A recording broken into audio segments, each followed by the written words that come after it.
Nous voyons en Jésus crucifié celui qui meurt à notre place pour le péché.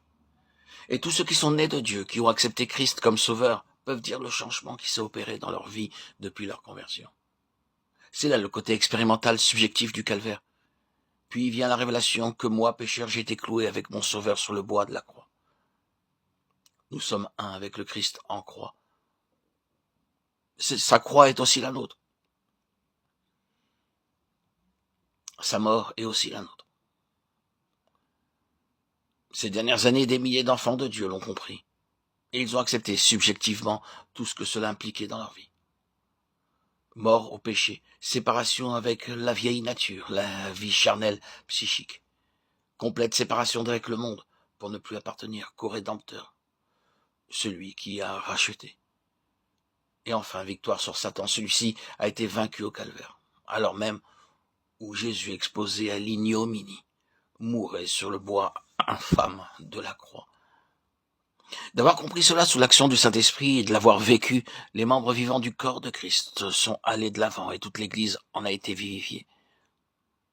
Béni soit Dieu qui nous a bénis de toutes sortes de bénédictions spirituelles dans les lieux célestes en Christ, afin que les dominations et les autorités dans les lieux célestes connaissent aujourd'hui par l'Église la sagesse infiniment variée de Dieu, selon le dessein éternel qu'il a mis à exécution par Jésus-Christ notre Seigneur. Éphésiens 13, 1, 3, 2, 7. Ces membres du corps de Christ ont-ils atteint le but? Pas encore. À son point ultime, la vie de résurrection ramène à la croix, afin que je le connaisse lui et la puissance de sa résurrection, et la communion de ses souffrances, partageant la ressemblance à sa mort. Et dans la seconde épître aux Corinthiens, l'apôtre écrit « Je porte toujours en mon corps la mort de Jésus, afin que la vie de Jésus puisse aussi être manifestée en moi.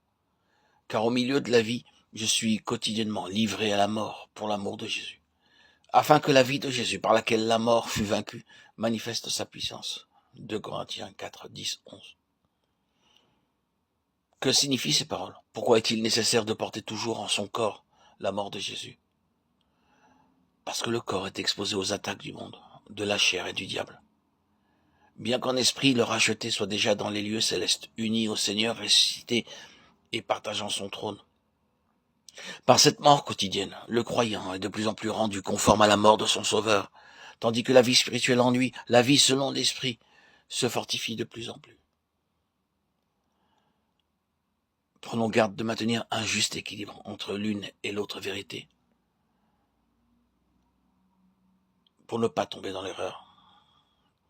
Notre plus grande victoire, c'est de mourir avec Christ en sa mort, car c'est la condition même de la manifestation de la vie divine en nous. Notre affaire, c'est de descendre dans la mort de Christ. Son affaire à lui, c'est de vivre sa vie en nous.